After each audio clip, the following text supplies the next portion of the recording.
اب یہ اللہ کی محبت، اللہ کا حق کسی اور کو دے دیا۔ پھر اسی طرح دیکھیں حضرت معاذ بن جبل رضی اللہ عنہ بیان کرتے ہیں کہ ایک دن میں رسول اللہ صلی اللہ علیہ وآلہ وسلم کے ساتھ تھا، سواری پر سوار تھا، تو چلتے چلتے اللہ کے رسول نے مجھے کہا ہے معاذ مجھے ایک بات تو بتلاؤ۔ میں نے کہا میرے ماں باپ آپ پر قربان ہوں۔ جی یا رسول اللہ حکم کریں کیا بات ہے؟ فرمایا کہ اے معاذ مجھے یہ بتا کہ اللہ کا حق بندوں کے اوپر کیا ہے، اللہ کا حق بندوں کے اوپر کیا ہے؟ تو معاذ کہتے ہیں اللہ کے رسول آپ یا آپ کا رب بہتر جانتا ہوگا، مجھے تو اتنا علم نہیں۔ تو اللہ کے رسول صلی اللہ علیہ وسلم نے فرمایا کہ اے معاذ اللہ کا حق بندوں کے اوپر یہ ہے کہ بندے اپنے رب تعالیٰ کی ذات کے ساتھ کسی اور کو شریک نہ کھڑا کریں، کسی اور کو شریک نہ بنائیں، اپنے اللہ کے ساتھ کسی مخلوقات کو اٹھا کر اپنے رب کے ساتھ شریک نہ بنا دیں، یہ اللہ کا حق بندوں کے اوپر۔ اللہ کے رسول صلی اللہ علیہ وسلم حضرت معاذ سے سوال کرتے ہیں کہ اے معاذ مجھے ایک بات تو بتلا کہ بندوں کا حق اللہ کے اوپر کیا ہے؟ معاذ بن جبل رضی اللہ عنہ یہی جواب دیتے ہیں کہ اللہ کے رسول بندوں کا حق اللہ کے اوپر آپ ہی بہتر جانتے ہیں، میرے ماں باپ آپ پر قربان ہوں، اے اللہ کے رسول آپ ہی بہتر جانتے ہیں یا آپ کا رب بہتر جانتا ہوگا۔ تو اللہ کے رسول صلی اللہ علیہ وسلم نے فرمایا کہ بندوں کا حق اللہ کے اوپر یہ ہے کہ اگر بندے اپنے رب کے ساتھ شرک نہیں کرتے، اپنے اللہ کے ساتھ شرک کسی اور کو شریک نہیں بناتے، تو اللہ کو کیا ضرورت ہے کہ وہ اپنے بندوں کو جہنم میں داخل کرے، اپنے عذاب میں داخل کرے، بندوں کو اپنا عذاب دے، پھر اللہ کو کیا ضرورت پڑی ہے؟ تو میرے بھائیوں کیا پتہ چلا کہ اگر مسلمان ہونے کے بعد اللہ عقیدہ توحید دے دے تو یقیناً اس انسان کی کامیابی ہے، دنیا اور آخرت کے جواہرات خزانے، دنیا کی کوئی چیز اس انسان کا مقابلہ نہیں کر سکتی کہ جس انسان کو اللہ خالص توحید کا عقیدہ نصیب فرما دے۔ تو میرے پیارے بھائیوں اسی طرح حضرت عثمان رضی اللہ عنہ فرماتے ہیں کہ رسول صلی اللہ علیہ وسلم نے فرمایا جس انسان کی اس حالت میں موت آئے کہ اس انسان نے، اس شخص آدمی نے اپنے رب تعالیٰ کے ساتھ کسی اور کو شریک نہ کھڑا کیا، جس کی اس حالت میں موت آ جائے تو فرمایا داخل الجنہ، یہ انسان جنت میں داخل ہوگا۔ تو میرے بھائیوں یہ شرک ایک بہت بڑا ظلم ہے، شرک ایک بہت بڑا کبیرہ گناہ ہے کہ جس کی معافی نہیں۔ اللہ فرماتے ہیں ان الشرک لظلم عظیم، کہ جب وہ لقمان علیہ السلام اپنے بیٹے کو نصیحت کر رہے تھے، یا بنی لا تشرک باللہ، اے میرے بچے، اے میرے بیٹے، لا تشرک باللہ، تو اللہ کے ساتھ شرک نہ کرنا، ان الشرک لظلم عظیم، بے شک یہ شرک بہت بڑا ظلم ہے، یہ شرک بہت بڑی بے انصافی ہے، یہ شرک بہت بڑا ظلم ہے۔ پھر اللہ فرماتے ہیں لا یغفر ان یشرک بہ ویغفر ما دون ذلک لمن یشاء، کہ میں نے مشرک کو معاف نہیں کرنا، اس کے سوا اور جو گناہ ہیں میں چاہوں گا تو معاف کر دوں گا، دوسرے گناہوں کی معافی ہو سکتی ہے لیکن مشرک شرک کرنے والے کی کسی صورت میں کتنا معافی نہیں ہو سکتی۔ پھر اللہ سبحانہ ہوا تعالیٰ اپنے پیغمبروں کو یہ حکم کر رہے ہیں وَلَوْ أَشْرَكُوا لَحَبِطَ عَنْهُمْ مَا كَانُوا يَعْمَلُونَ، کہ اگر میرے پیغمبر بھی شرک کرتے تو میں ان کے بھی تمام اعمال کو ضائع کر دیتا۔ بھائی اگر ہمارے اندر شرک موجود ہے تو ہم جتنی بھی عبادات نیکیاں اعمال کر لیں تو ہمارے اعمال عبادات کا نیکیوں کا ہمیں کچھ بھی فائدہ نہیں ہوگا، کیونکہ ہم مشرک ہیں، اللہ کی ذات کے ساتھ شرک کرنے والے ہیں۔ چاہے ابو طالب، بے شک ابو طالب نے کتنی محبت کی ہے، نبی اکرم صلی اللہ علیہ وسلم کے چچا ابو طالب نے آپ صلی اللہ علیہ وسلم سے، اپنے بھتیجے محمد صلی اللہ علیہ وسلم سے کتنی محبت کی ہے، بڑی محبت۔ وہ ابو طالب ایک لمحہ بھی محمد صلی اللہ علیہ وسلم کو اپنی آنکھوں سے اوجھل نہیں ہونے دیتے، بہت محبت تھی، لیکن ان کا عقیدہ، انہوں نے آپ صلی اللہ علیہ وسلم کی دعوت کا انکار کر دیا، ایک اللہ کو معبود بنانے کا، ایک اللہ کو الہ ماننے کا انہوں نے انکار کر دیا، تو ان کی محبت، ان کا یہ پیار، ان کی یہ آپ صلی اللہ علیہ وسلم کے ساتھ خدمات کچھ بھی کام نہ آئی۔ پھر اسی طرح اللہ سبحانہ و تعالیٰ نے کسی مسلمان کو، کسی پیغمبر نبی کو بھی یہ اجازت نہیں دی کہ وہ کسی مشرک کے لیے دعائے خیر کرے، دعائے مغفرت کرے۔ پھر مشرکوں کے لیے اللہ کے گھر مساجد بنانا بھی جائز نہیں، وہ مشرک ہے، وہ اللہ کے گھر بنائیں، یہ اللہ نے ان مشرکوں کو اجازت نہیں دی۔ پھر انما المشرکون نجس، یہ بھی اللہ نے فرمایا کہ مشرک پلید ہے، مشرک بدترین گندا انسان ہے، مشرک پاک ہی نہیں ہوتا، مشرک پلید ہے۔ میرے بھائی مشرک کتنا پلید، اگر وہ مکے بھی مر جاتا ہے نا تو وہ مشرک ہی ہوتا ہے، وہ پلید ہی ہوتا ہے، وہ پاک نہیں ہوتا۔ مشرک اگر مدینے والی زمین پر بھی مر جائے تو وہ مشرک پلید ہی ہوتا ہے، وہ پاک نہیں ہوتا، اس کی بخشش ہو ہی نہیں سکتی۔ تو اس لیے ہم کو چاہیے کہ اپنے عقیدے کی اصلاح کریں۔ ہم روزمرہ زندگی میں یہ جو امور اعمال کام کر رہے ہیں، ہم دیکھیں کہیں ہمارے اعمال کے اندر، ہمارے عقیدے کے اندر، ہماری عبادات کے اندر، ہمارے یہ تمام امور کے اندر کہیں شرک تو نہیں۔ ہم کو اس شرک کو سمجھنا ہوگا، جاننا ہوگا، اور شرک کی کئی شکلیں ہیں، کئی صورتیں ہیں، کئی طریقوں کے ساتھ کئی کاموں میں ہم شرک کرتے ہیں۔ میرے بھائیوں، دور موجود میں ایک یہ بھی بہت بڑا شرک ہے کہ ہم اپنے نفس کی پیروی کرتے ہیں، ہم نے اپنے نفس کو معبود بنا لیا۔ دیکھیں صرف اور صرف اللہ کی عبادت ہم کو چاہیے کہ کرنی، ہم سب کو چاہیے کہ اللہ کی عبادت کریں، لیکن ہم اللہ کے حکم کو چھوڑ کر، اللہ کے فرمان کو چھوڑ کر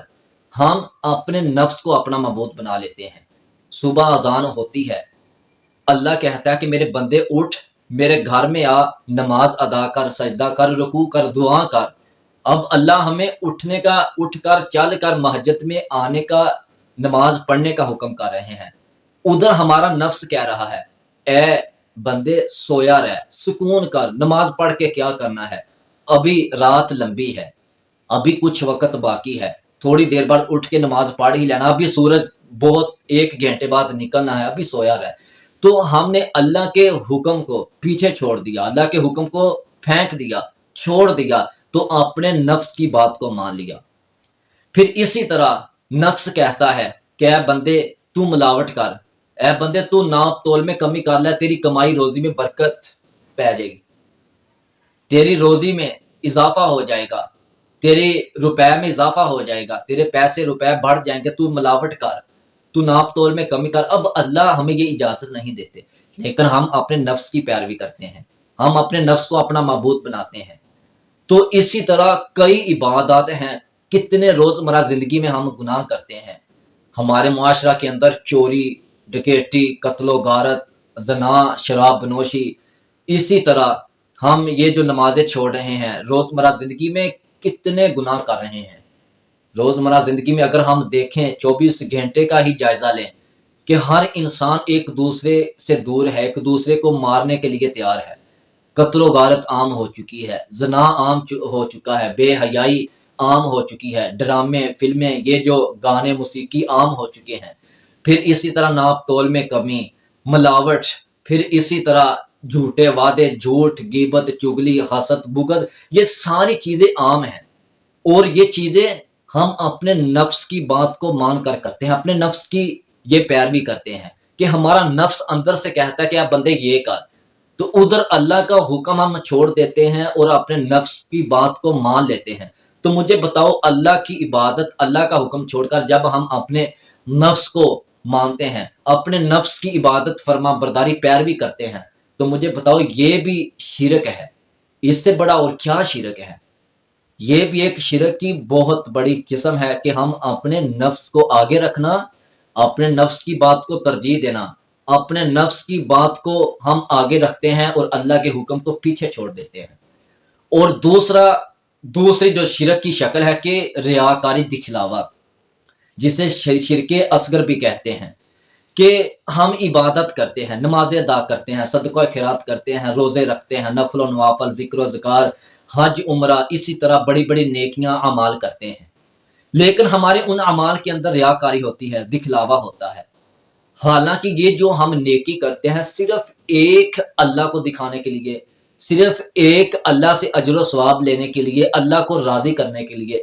صرف اس نیکی کا اجر اللہ کے پاس ہوتا ہے۔ لیکن جب بھی ہم نماز پڑھتے ہیں تو ہمارے دل میں یہ دکھلاوا، یہ ریاکاری آتی ہے کہ ہم نماز پڑھیں گے تو لوگ ہمیں معصوم، شریف، متقی، پرہیزگار، نیکوکار سمجھیں گے، لوگ ہماری عزت کریں گے۔ تو آج کے اس دور میں بہت سارے ایسے لوگ ہیں، بہت سارے ایسے نمازی ہیں کہ وہ نماز اس نیت سے پڑھتے ہیں کہ اگر ہم نماز نہ پڑھیں گے تو لوگ کہیں گے یار کیسا یہ برا انسان ہے خبیر کہ یہ نماز بھی نہیں پڑھتا، کہ لوگوں کے ڈر کی وجہ سے۔ تو ہم نماز اس لیے پڑھنے جاتے ہیں کہ مسجد میں جائیں گے، لوگ ہمیں کہیں گے فلاں چودھری بڑا نیک ہے، وہ تو بھائی 5 وقت کا نمازی ہے، لوگوں کی نظروں میں ہماری عزت ہوگی، ہمیں شہرت ملے گی، لوگ ہمیں ادب احترام کی نگاہ سے، پیار کی نگاہ سے دیکھیں گے۔ تو یہ ریاکاری بھی شرک کی ایک قسم ہے۔ پھر کوئی سخی سخاوت کرنے والا، صدقہ خیرات کرنے والا، زکوٰۃ دینے والا، جب وہ کسی غریب مسکین یتیم، کسی غریب محتاج انسان کو وہ کوئی چیز دیتا ہے، صدقہ خیرات کرتا ہے، تو اس کے دل میں یہ ریاکاری ہوتی ہے، دکھلاوا کہ میں اس کو دے رہا ہوں، یہ آدمی میری عزت کرے گا، لوگ میں میری عزت کریں گے کہ لو جی فلاں بھائی بڑا سخی ہے، فلاں بھائی بڑا صدقہ خیرات کرتا ہے، فلاں آدمی غریبوں کے ساتھ، یتیموں مسکینوں کے ساتھ، ماڑے لوگوں کے ساتھ بڑا تعاون کرتا ہے، تو ہماری عزت ہوگی، ہمیں ہمارے گاؤں میں، محلہ میں، ہمارے علاقہ میں بڑی شہرت ملے گی۔ تو آپ کو پتا ہے کہ ہمارے ایم این اے، ایم پی اے، چیئرمین جب یہ الیکشن کا وقت قریب آتا ہے تو وہ ہر غریب، ہر آدمی کی بات کو سنتے ہیں، تو پھر کئی طریقوں کے ساتھ لوگوں کی امداد کرتے ہیں، کئی طریقوں کے ساتھ ماڑے لوگوں کے ساتھ تعاون کرتے ہیں۔ اس کی وجہ کیا ہے کہ وہ لوگ کل کو ہمیں ووٹ دے کے ہماری عزت کریں گے، ان کے دل میں، ان کی نظروں میں ہمارا مقام عزت ہو گئی، ادب ہوگا، تو پھر وہ دکھلاوا ریاکاری کی وجہ سے، ریاکاری دکھلاوے کی وجہ سے وہ یہ نیکی کرتے ہیں، اللہ سے اجر و ثواب لینے کی نیت سے نہیں۔ تو آپ جب بھی کوئی نیکی کریں تو آپ کے دل میں ریاکاری نہیں ہونی چاہیے۔ اور پھر اسی طرح یہ جو شرک ہے، اس کائنات کے اندر ہم یہ دیکھیں کہ شرک کب ہوا، کس طرح ہوا، کیوں ہوا۔ آپ کو میں پچھلے لیکچر میں، پچھلے یہ جو پروگرام میں یہ بات بتا چکا ہوں کہ اس کائنات کے اندر شرک کا آغاز حضرت نوح علیہ السلام کی قوم سے شروع ہوا، کہ ان کی قوم میں 5 بزرگ تھے، جب بزرگ مار گئے انہوں نے مجسمے بنائے، پھر ان کے ارد گرد بیٹھ کر ان کی پوجا پاٹ کرنی شروع کر دی، ان کو سجدے، ان کو اپنی زندگی کے تمام امور کا ذمہ دار سمجھنا شروع کر دیا۔ تو آج کے اس دور میں بھی کثیر تعداد میں اکثریت مسلمانوں کی، کہ جو درباروں پر، مزاروں پر، پھر وہ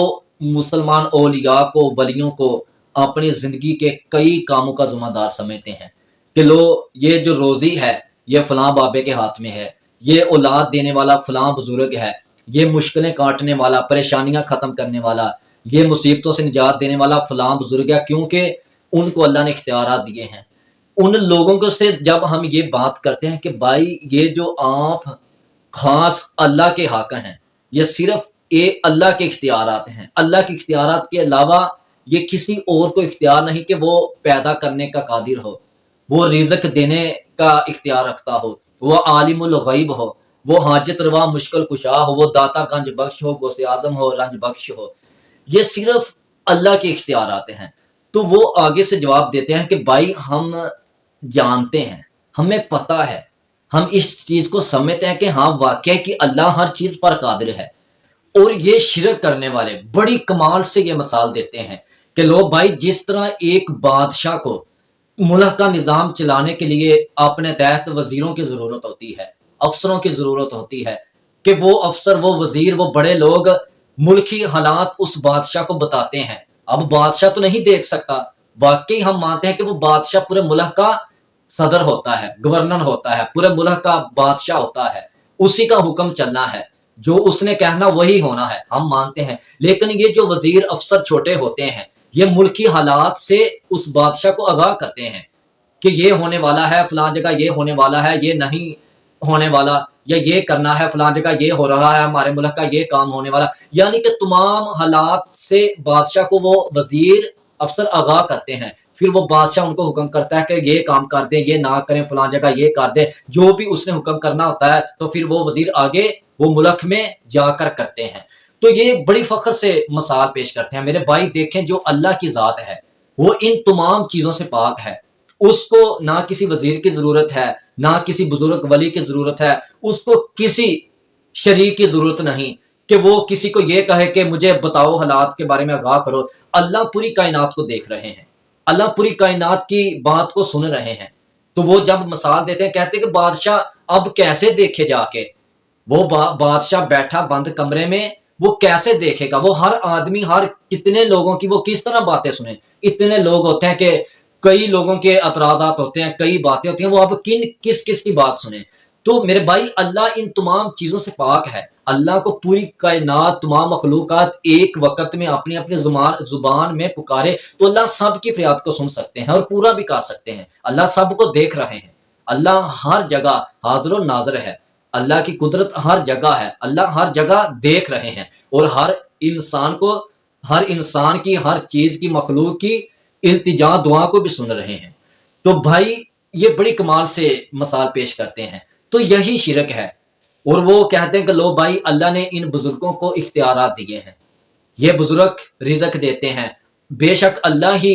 رازق ہے، اللہ کی ذات ہی رزق دینے پر قادر ہے، اللہ کی ذات ہی پیدا کرنے پر قادر ہے، اللہ کی ذات ہی عالم الغیب ہے، اللہ کی ذات ہی مدد کرنے والا حاجت روا مشکل کشا ہے۔ تو لیکن ان کو اللہ نے اختیارات دیے ہیں، یہ ہمارے حمایتی ہیں، اللہ تک پہنچنے کا یہ ذریعہ ہے، یہ وسیلہ ہے،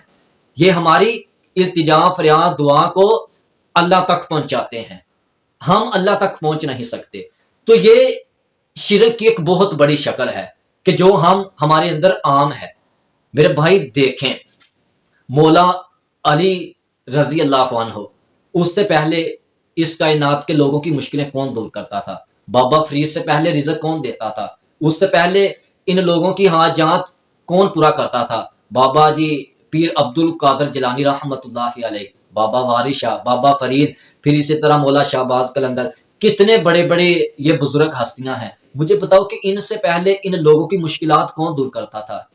ان بزرگوں سے پہلے ان لوگوں کی، یہ جو مخلوقات ہیں، ان انسانوں کی التجاؤں فریادوں دعاؤں کو کون سنتا تھا؟ ان کو کون رزق دیتا تھا؟ ان کی مدد کون کرتا تھا؟ وہ اللہ کی ذات ہے۔ اللہ اول سے آخر تک ابد ہمیشہ اپنے بندے انسانوں کی مدد کرنے والا ہے، ان کو رزق دینے والا ہے، ان کی التجاؤں فریادوں دعاؤں کو سننے والا ہے اور پورا بھی کرنے والا ہے۔ تو ہم کو یہ دیکھنا ہوگا کہ مکے کے جو مشرکین تھے ان کا عقیدہ کیا تھا۔ بھائی یہ بات یاد رکھنا کہ وہ مشرک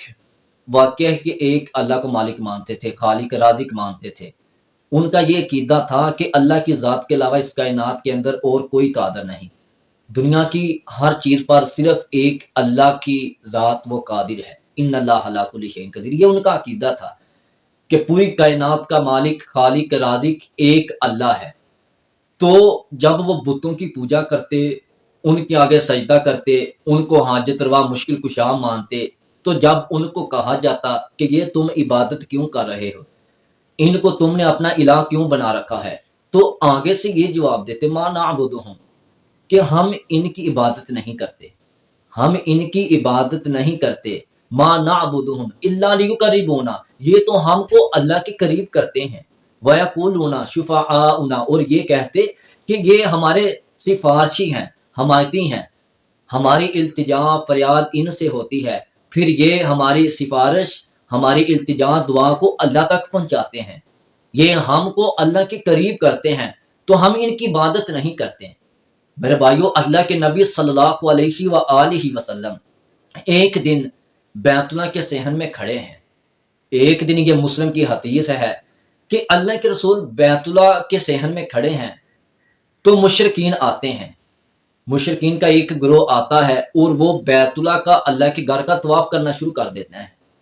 اور وہ مشرک جب کعبہ کا طواف کرتے ہیں، اللہ کے گھر کا طواف کرتے ہیں، اللہ کے رسول سامنے ایسے دیکھ رہے ہیں، تو وہ مشرکین بیت اللہ کا طواف کرتے کرتے کیا اپنی زبانوں سے کہتے ہیں اللہم لبیک لا شریک لک لبیک،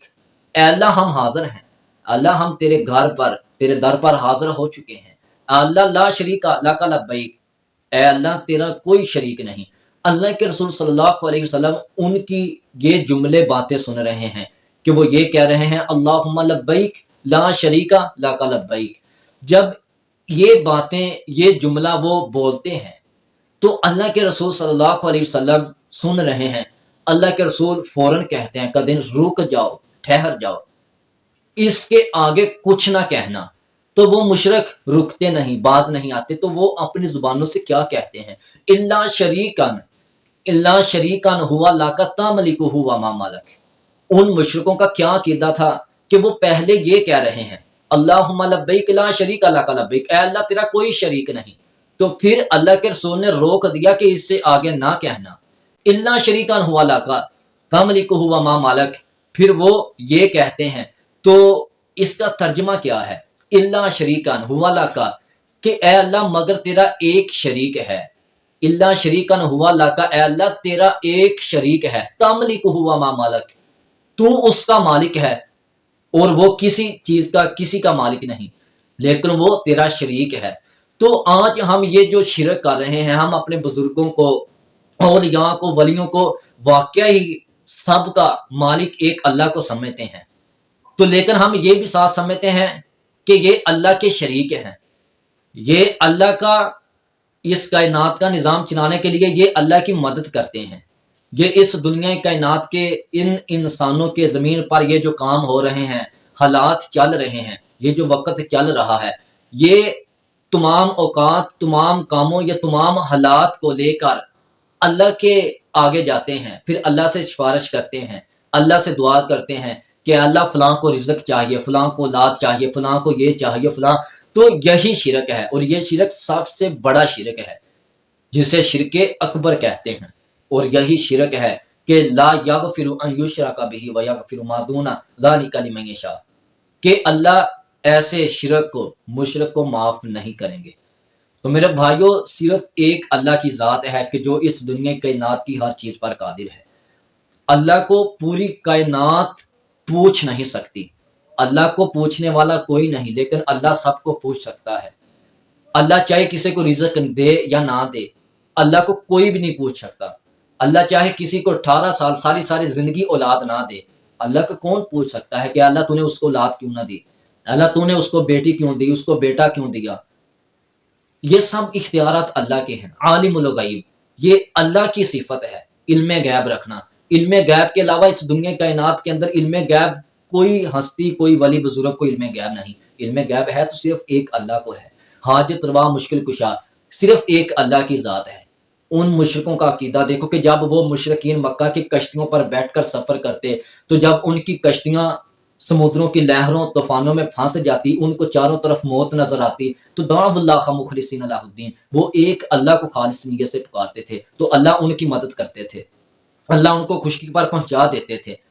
کہ وہ خالص مخلص خالص ہو کر اللہ کو پکارتے، اے اللہ تو ہی ہمارا مالک ہے، تو ہی ہمارا حاجت روا مشکل کشا ہے، تو اللہ ان کی مشکل دور کر دیتے۔ تو جب وہ خشکی پر آتے تو وہ اللہ سے یہ کہتے، اے اللہ تو ہمارا مالک نہیں، ہم کو تو لات نے بچایا، ہم کو تو ہمارے فلاں منات عزا نے بچایا، ہمارے فلاں الہ بت نے ہم کو یہ بچایا، ہماری یہ مشکل مصیبت دور کی، اے اللہ تو نے یہ ہماری مشکل مصیبت دور نہیں کی، یہ تو ہمارے فلاں بت کا کرم ہے، فلاں ہمارے الہ کا کرم ہے، فلاں لات منات کا کرم ہے۔ تو آج بھی جب ہم کو مشکل آتی ہے، کہ برا وقت آتا ہے، تو ہم کہتے ہیں کہ یہ اللہ کی مرضی ہے۔ جب ہم کو اللہ بیٹا عطا کرتے ہیں، رزق دیتے ہیں، جب ہم کو کوئی اللہ خوشی دیتے ہیں، تو تب ہم کہتے ہیں کہ فلاں بزرگ کا کرم ہے، فلاں ولی کا کرم ہے، فلاں بابے جی کا بہت کرم ہے، اس کی نظر کرم ہے۔ تو جب ہم کو پریشانی آتی ہے تو پھر کہہ دیتے ہیں یہ اللہ کی مرضی ہے۔ بھائی آپ نے تو اسی طرح اللہ سبحانہ و تعالیٰ قرآن پاک میں بہت ساری آیات مبارکہ میں ان مشرکین کو کئی طریقوں کے ساتھ، کئی انداز کے ساتھ سمجھا رہے ہیں۔ اتخذوا احبارهم ورهبانهم اربابا من دون اللہ والمسیح ابن مریم، کہ انہوں نے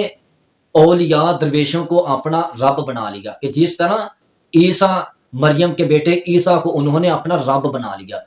پھر کہیں فرمایا وَيَعْبُدُونَ مِن دُونِ اللَّهِ مَا لَا يَضُرُّهُمْ وَلَا يَنفَعُهُمْ، کہ اللہ کے سوا جن کو تم پکارتے ہو وہ تو نہ نفع کے مالک ہیں تو نہ نقصان کے مالک ہیں۔ تو آگے سے وہ مشرکین شرک کرنے والے کیا کہتے تھے؟ وَيَقُولُونَ هَؤُلَاءِ شُفَعَاؤُنَا،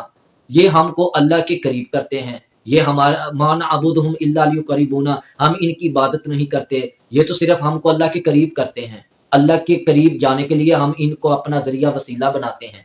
تو اللہ کے رسول صلی اللہ علیہ وآلہ وسلم کو بھی یہ حکم دیا گیا، قُل لَا أَمْلِكُ لِنَفْسِي ضَرًّا وَلَا نَفْعًا، اس کائنات کے لوگوں کو اعلان کر دے کہ میں اپنی ذات کے لیے، اپنے نفس کے لیے بھی نفع نقصان کا مالک نہیں ہوں، میں اپنے ذات اپنے لیے بھی نفع نقصان کا اختیار نہیں رکھتا۔ تو اسی طرح قرآن پاک کی کتنی میں آیات آپ کو پڑھ کر سناؤں کہ کل من بیدہ ملکوت کل شیء وہو یجیر ولا یجار علیہ، وَإِلَٰهُكُمْ إِلَٰهٌ وَاحِدٌ لَا إِلَٰهَ إِلَّا هُوَ الرَّحْمَٰنُ الرَّحِيمُ أَمَّن يُجِيبُ الْمُضْطَرَّ إِذَا دَعَا وَإِذَا سَأَلَكَ عِبَادِي أَنِّي فَإِنِّي قَرِيبٌ أُجِيبُ دَعْوَةَ الدَّاعِ إِذَا دَعَانِ فَلْيَسْتَجِيبُوا لِي وَلْيُؤْمِنُوا بِي لَعَلَّهُمْ يَرْشُدُونَ وَلَقَدْ خَلَقْنَا الْإِنسَانَ وَنَعْلَمُ مَا تُوَسْوِسُ بِهِ نَفْسُهُ وَنَحْنُ أَقْرَبُ إِلَيْهِ مِنْ حَبْلِ الْوَرِيدِ إِنَّهُ عَلِيمٌ بِذَاتِ الصُّدُورِ إِنَّ اللَّهَ عَلَىٰ كُلِّ شَيْءٍ قَدِيرٌ۔ کتنی آیات ہیں کہ جن آیات سے ہمیں پتہ چلتا ہے کہ صرف ایک اللہ کی ذات ہے کہ جو تمام اختیارات رکھتی ہے، اللہ کے علاوہ اس کائنات کی کسی چیز پر اور کوئی قادر نہیں، صرف قادر ہے تو ہر چیز پر اللہ ہی قادر ہے۔ قل هو اللہ احد اللہ الصمد لم یلد ولم یولد ولم یکن له کفوا احد وان المساجد للہ فلا تدعوا مع اللہ احدا وانه لما قام عبد الله يدعوه كادوا يكونون عليه لبدا قل انما ادعو ربي ولا اشرك به احدا قل انی لا املك لكم ضرا ولا رشدا۔